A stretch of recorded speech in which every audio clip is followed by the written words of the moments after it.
this election, because we're just beginning to see the word spreading, especially among millennials who are really ready for a change. So hold on to your hat, let's see where it goes, and let's stay in touch. Jonathan Alonso asks, hey Jill, would you free Leonard Peltier? Yes, I would free Leonard Peltier and other political prisoners as well, including Mumia Abu-Jamal, Chelsea Manning, Julian Assange, and especially Reverend Edward Pinkney, who's imprisoned in Benton Harbor, Michigan, where he was imprisoned basically for fighting back against the takeover of Benton Harbor by the Whirlpool Corporation. Mike Ridgway asks, hey Jill, what is your position on constantly sending more and more money to support Israel's wars while our people go hungry? Well, exactly. I mean, not only that it is, these wars are bankrupting America, but also that this is a very unconscionable thing to do. We're calling for an even-handed foreign policy where we stop supporting governments, even our allies, who are violating international law and human rights, as Israel is doing, through occupation, through home demolitions, through assassination programs, collective punishment, disproportional force, etc. Tom Wenzel asks, do you agree with Bernie's economists like Stephanie Kelton that we have the money for free universities? Oh, absolutely, we do. And we know that for every dollar we put in to higher education, we get back $7 in return. So it pays for itself. What better investment is there than in the education of our younger generation? This is long overdue. Our next question is from Jimmy Padilla, who says, hey Jill, please tell us how you will help the undocumented immigrants that are living in this country. So let me say, not only do we need a welcoming path to citizenship, we need to put an immediate end to the deportations, the detentions, and the night raids. The Republicans have shown themselves to be the party of hate and fear, but the Democrats are the party of deportation and detention. So the Green Party offers a new way forward with a welcoming path to citizenship and respecting the refugees who've come here fleeing our misguided policies. We need to end those policies.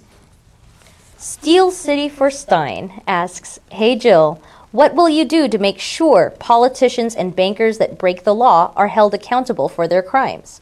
Well, exactly. The first thing that we need to do is to elect representatives who are not being bankrolled by those very banks. And Hillary Clinton, we certainly know about her sponsorship by the banks.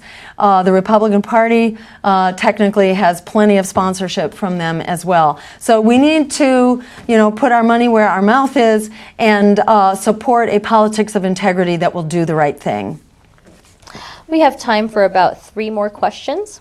So the first comes from Joey, who says, hey Jill, what factors would you consider in choosing a potential Supreme Court justice? We need a Supreme Court justice who is free from conflicts of interest, from historical connections to the various predatory corporate interests that have, compromised our court system as well as our political system. We need a Supreme Court justice who will stand up for women's rights, for immigrant rights, for human rights, and who will get money out of politics and oppose Citizens United and render corporations not human beings. Okay, our next question comes from Cyrene Cray, who says, hey Jill, what are some of your policies regarding animal rights and animal welfare in the United States? So maybe the most important thing we can do is to end the combined animal feeding operations, the CAFOs, which are inhumane and which are a disaster for the environment, and also which produce food that has some rather untoward things added to it, in particular high levels of antibiotics, because when the animals are so crowded together, it's not good for them. They pollute our water supplies and our land and so on. So we need to end that and get back to a healthy system of animal husbandry, healthy and humane.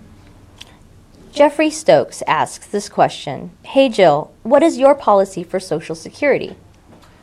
We need to take the cap off of the Social Security contributions, because right now it's very regressive, so that those contributions not only continue up to the top of the income level, but actually it should be progressive, so that the contribution increases proportionally at higher levels of the income stream. That way we can be sure that Social Security, we can be expanding it, not worry about having to contract it.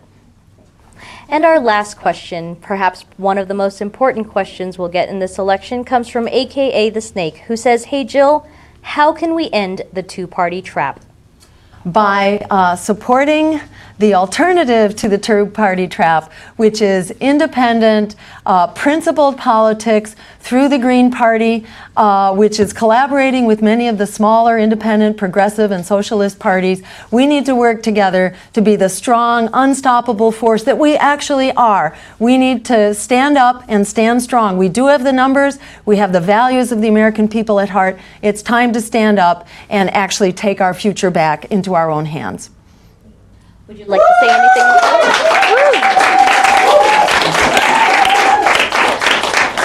So, ladies and gentlemen, Dr. Jill Stein. All right. And if you, I just got word, not 1 million, I can tell you, 2 million people participated in this process. 2.8 million. We're going to do this again. Tune in on October 4th. Jamu Baraka, Vice Presidential Candidate. Come on up here, Jamu. Jamu Baraka, we are going to do this again. I want you to join us. Jamu Baraka, Vice Presidential Nominee. We're going to do this again, coming to you from Richmond, Virginia. Go to that website, jill2016.com. We need you to donate. We need you to volunteer. We need you to become organizers on social media yourself, right? Don't hate the media. Become the media. Peace, y'all.